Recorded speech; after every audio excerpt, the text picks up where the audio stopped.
Hey everybody, I'm Matt Hill. I'm here in Denver, Colorado with a very good friend of mine, and we're at the SPE REFRAC conference. Introduce yourself. Hi, I'm Brittany Daugherty. I have been in oil and gas for about 10 years now. Yeah. I'm pretty active. I think I've known you the whole 10 years. Pretty active in the OKC SPE scene. You're active in all scenes up there. Man, we couldn't do most of the stuff we do without you. Thank you. Yeah. I appreciate that. You're a hand. Thanks. Better than being a foot. Well, I don't even have anything to say to this clown. I love her. We're very fortunate to be in Denver, Colorado at this REFRAC conference. I really think this is just going to be something so vital for our industry. Well, before I get into all that, just give me your background a little bit. Like, what got you interested in oil and gas? Where'd you grow up? Yeah, so I'm from Power, Montana, population 100. Went through the same two doors, K through 12.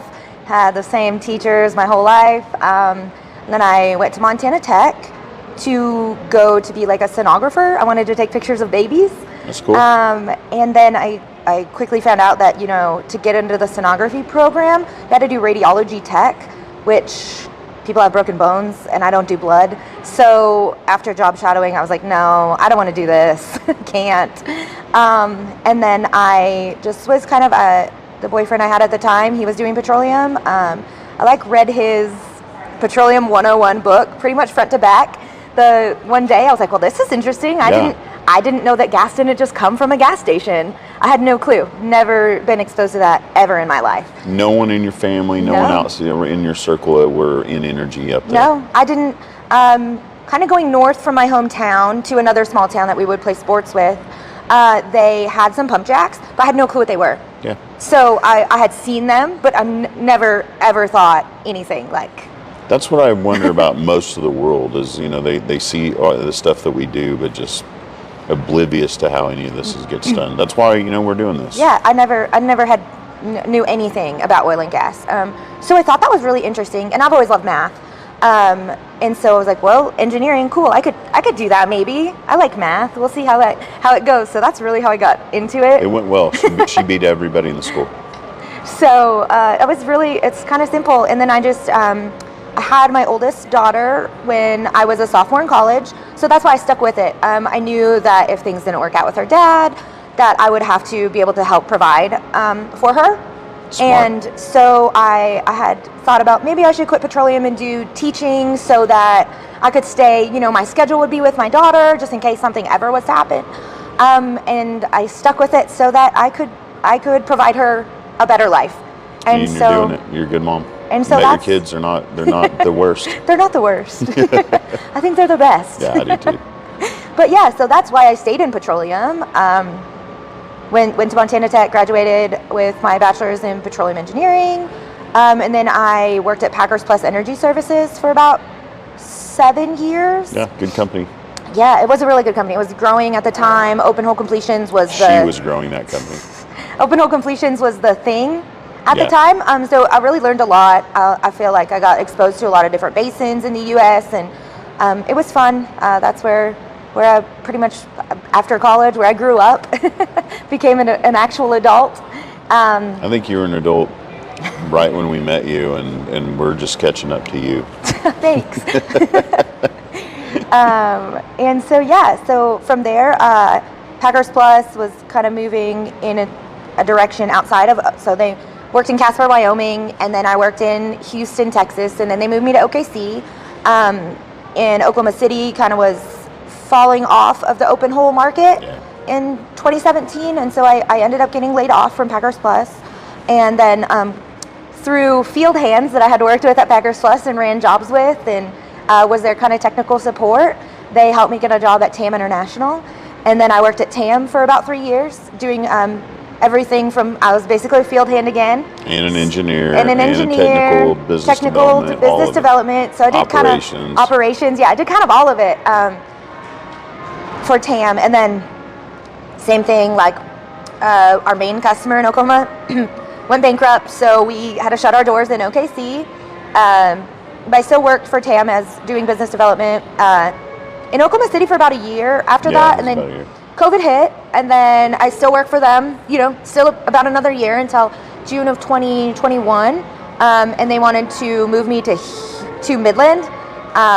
You just couldn't at the time. Yes, I couldn't at the time because I do have I have 3 children, and my oldest daughter's dad does live in Oklahoma, so it wouldn't have been fair to her to take her away. Tough choices. It was a tough choice. All of our industry makes these tough choices. It's fascinating.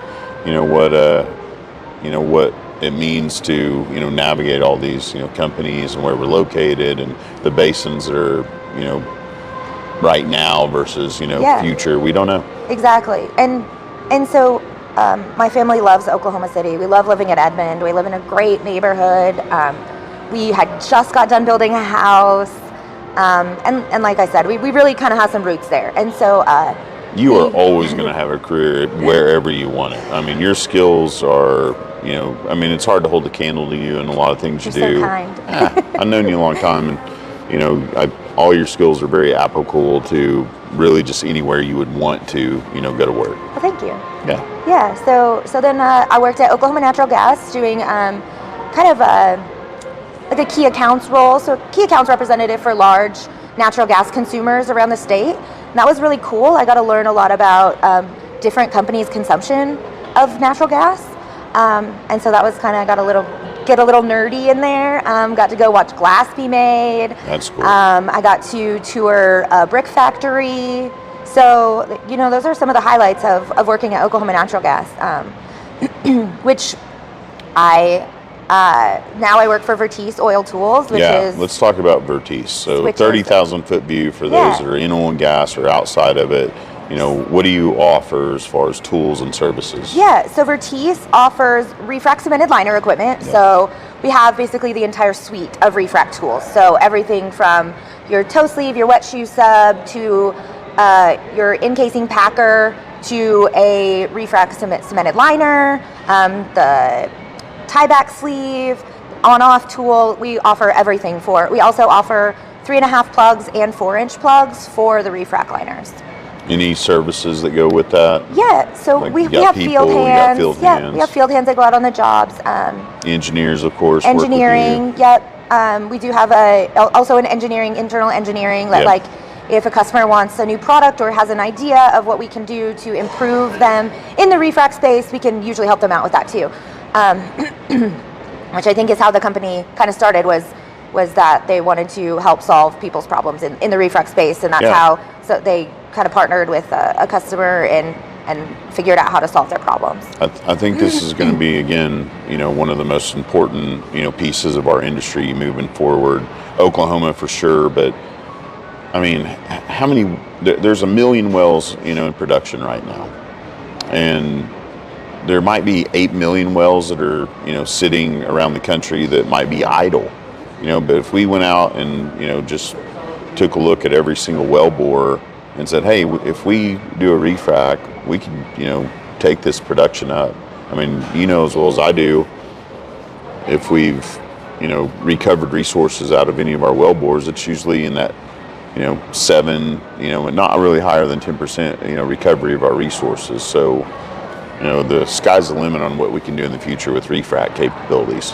Yeah, so we have I think we've learned a lot. We've done over 200 refracs. Wow. I think we're kind of you'd say like one of the first people to do the cemented refrac with the liner, and so we've done quite a bit.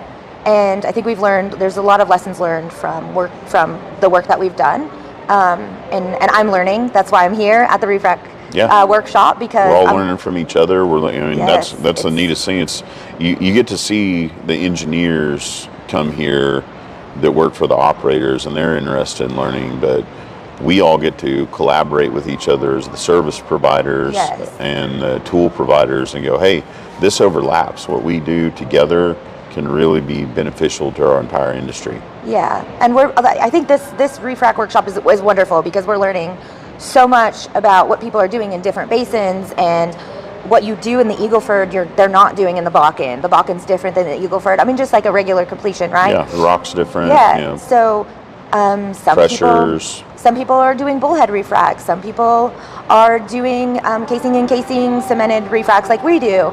It's just dependent on the operator, the area, their budget, what they want to do, how they've done them before, their lessons learned. And so I feel like we're really getting a good collaboration of all of that information. I had spent 2 years at Oklahoma Natural Gas, so I kind of was out of the upstream area for a while, right? And so coming back into it and being in something, a refrac, which is such a hot topic right now. It should be. Yes, deservingly so, right? And here's why for me, I think of it as an energy security issue. If we continually become, reliant on all these giant corporations getting, put together, and it's harder and harder to go out and get permitting, and it's very expensive to go drill new wells. Why shouldn't we go toward the refrac side of things and keep all of these, what is marginal to the large operators is not to all these smaller operators, and really revitalize our energy independence so that we're not just worried about having new wells online. We're extending the life of all the other wells. I mean, that's good for everybody. It's good for our energy resources. It's good for the mineral owners, the land. I mean, I don't see any downside to making sure that's the biggest thing going. And just like we can make these wells better, because what they did in 2010, 2011, 2012 is not the same technology we have for fracturing for now, right? So your well spacing was larger, your proppant loading was different. So there's just so many lessons learned over the last 10 years that we can go back and make those wells better. Yeah, and I think that's pretty interesting. And not just in the horizontal wells. I mean, even in the vertical well side of things, there's a lot of neat technology coming out for that, where we can go and frac or refrac all these old vertical wells. Yeah. So small operators get involved in this as well. Yeah, I haven't dealt much. Everything I've done since I've been in oil and gas has been horizontal stuff. I don't know a whole ton about the vertical. There's a lot of people I'm seeing starting to look at fracking in different vertical wells. So I assume you would bullhead refrac those, probably, just the cost efficient wise, right? I mean, you don't want to spend on a refrac well, right? I mean, I want to go out and frac every well. Hey, if it's 3 barrels, let's take it to 6. If it's 6, let's go to 12. Let's go after every well. Let's keep it from getting plugged and abandoned. There's so much technology we can line an entire wellbore now where it doesn't have casing issues and out damaging the environment. All the ESG things that people talk about. It's us as an industry solving our own problems. Yeah. As always. It's Brittany. No. How do we get the next generation involved to do all this? Yeah, I don't know. That's a question I've been asking myself. You guys have positions open. Everybody does, and convincing everybody like, hey, if you're out there and you don't know that oil and gas are going to be around a long, long time, now's the best time ever to get involved. Yeah, we're constantly in OKC in our SPE chapter trying to do outreach things to high schools, to the colleges. Scholarships. Yes, we do scholarships, giving away quite a bit of scholarship money this last year. And a lot of the criteria is that you are going to go in oil and gas, or you're involved in SPE at your collegiate level, or when you graduate high school, that you will be at your collegiate level. Maybe we should start giving these scholarships out to anyone, and people like your own experience, not really, have a direction just yet, but boom, you get that interest. So we do have ones that are like a descendant, or I don't know what you call it, like a son or daughter of someone of an SPE member. That's good. And so those are scholarships that don't have to be an SPE or in oil and gas or in engineering. And this year we really did open up the criteria to engineering or oil and gas. But you did have to be a member of SPE at your collegiate level, which the membership is free when you're in college. I think Chevron still sponsors that, I think. And so we're gonna go help these student chapters get more involved. I hope so. I'm determined. I think we've really got a lot. You've done a good job. You actually are always behind the scenes and in front of the scenes, and they voluntold and volunteer to make sure all that happens somehow, some way. Yeah, it seems. I don't know how you do all you do. People are like, Matt, you're everywhere. I'm like, I got a girl. She does way more than me. Just an OKC. Yeah. I make it look like I'm busy. She's actually busy. We just started planning Mardi Gras. Yeah, that's gonna be good. Yes, so it will be February 17th at Vast at the Devon Tower again this year. Last year we sold out, and we raised $47,000 for Willow Springs Boys Ranch. Man, what a great charity. So I'm hoping we can do that again this year. I'd love to do more than that. Yeah. And we have the boys out. We're gonna do a cleanup day again sometime this fall for them. Yeah. And I want to bring my cooker out again. I had so much fun doing that. Hopefully. Feeding kids. It kept me out of actually doing the cleanup part too. I was like, I'm busy at the cooker. Yes, you were. You didn't have to use a chainsaw or anything. Oh man, sweating it out here, making the glizzies. But they love having us out just to cook and hang out with them and play volleyball or just chat. And it's kind of a new group of boys this time. A few of the ones that we've had for the last few years graduated high school, and so I'm really looking forward. Maybe we'll recruit them. All those young people. That's the ones we need to grab. Like, you see how much fun we have giving back to our community? You're next. You're going to be doing what we do, and you're going to be helping the next generation. I'm really looking forward to getting a new connection with the new boys this year. So yeah, don't say it like that. Well. Another oil and gas mishap here in the great state of Denver, but that's fine. We're from Oklahoma. We talk real plainly. Sorry about that. Yeah, well, thank you for doing this. Thank you for letting me know about this conference. I know you were asking me like, what's up with all this swell frac stuff you're doing, yada yada yada. But reach out to me. I'm helping another company out. Of course, Stephen is still doing the fire suppression system for all oil and gas locations, operations. We really want to protect our industry and our people with the night fire suppression systems, but we got to keep moving forward and new opportunities with new technology. He came up with this swell frac, and so when you talked to me about this, I was like, I'm going up there. I'm going to learn all I can about refrac, and we're going to get the word out. We want to help and get involved too.